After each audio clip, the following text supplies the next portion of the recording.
ओ कितना प्यारा तुझे रब ने बनाया, ओ कितना प्यारा तुझे रब ने बनाया, जी कर देखता रहूं, ओ कितना प्यारा तुझे। हेलो दोस्तों, आपके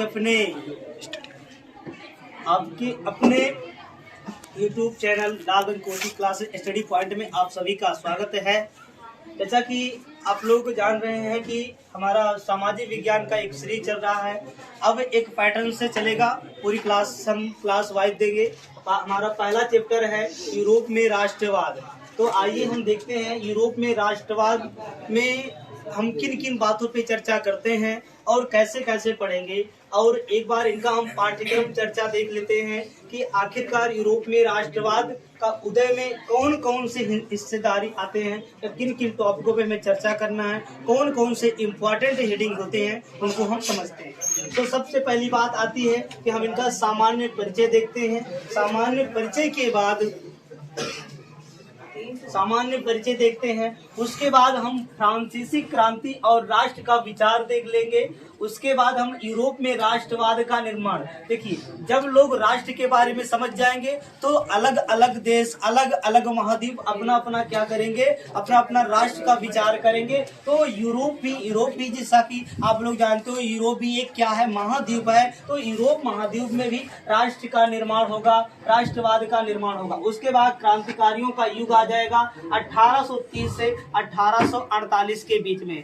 उसके बाद हम देखेंगे जर्मनी का एकीकरण। इम्पोर्टेंट एग्जाम में आता ये क्वेश्चन बहुत ही बार पूछा गया है। ये सबसे वेरी मोस्ट इम्पोर्टेंट क्वेश्चन है, जर्मनी का एकीकरण। उसके बाद इटली का एकीकरण। ये दोनों क्वेश्चन बहुत ही बार पूछे गए हैं। उसके बाद राष्ट्र की दृश्य कल्पना देखेंगे और राष्ट्र साम्राज्य देखेंगे। उसके बाद अगर हम कुछ महत्वपूर्ण प्रश्न की अगर हम बात करें तो जैसे हम इसमें से हमने निकाल के रखा हुआ है कि 2-3 प्रश्न हमारे बहुत ही इम्पोर्टेंट होते हैं। ऐसा पहला होता है यूरोप में राष्ट्रवाद। ऐसे यूरोप में राष्ट्रवाद हम कवर करेंगे। उसी के बाद एक होता है भारत में राष्ट्रवाद। तो नेक्स्ट चैप्टर आपको लगेगा भारत में राष्ट्रवाद, उस चैप्टर को भी हम कवर कर लेंगे। तो पहले हम यूरोप में राष्ट्रवाद देखेंगे। यूरोप में राष्ट्रवाद का उदय कैसे हुआ, क्यों हुआ, उसका कारण क्या था, उसका राजनीतिक कारण क्या था, उसका महत्व क्या था, उसको हम देखेंगे।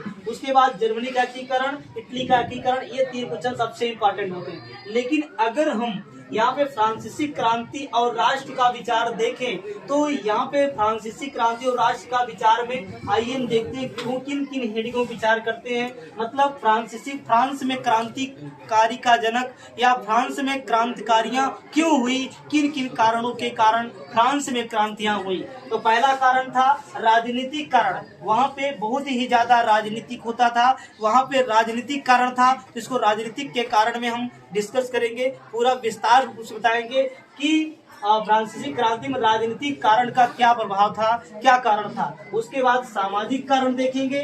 उसके बाद हम आर्थिक कारण देखेंगे। उसके बाद बौद्धिक कारण, फिर सैनिक कारण, फिर तात्कालिक कारण। इन सभी कारणों को हम क्या करेंगे, व्याख्यात्मक रूप से चर्चा करेंगे। तो ये हमारा अध्याय नंबर 1 का ये पूरा सॉल्यूट बना हुआ है। इस सब का हम पूरे अच्छे ढंग से पढ़ेंगे। तो कल की हमारी जो क्लास होगी फ्रांसीसी क्रांति और राष्ट्र का निर्माण, इस पर हम क्या करेंगे, विचार करेंगे।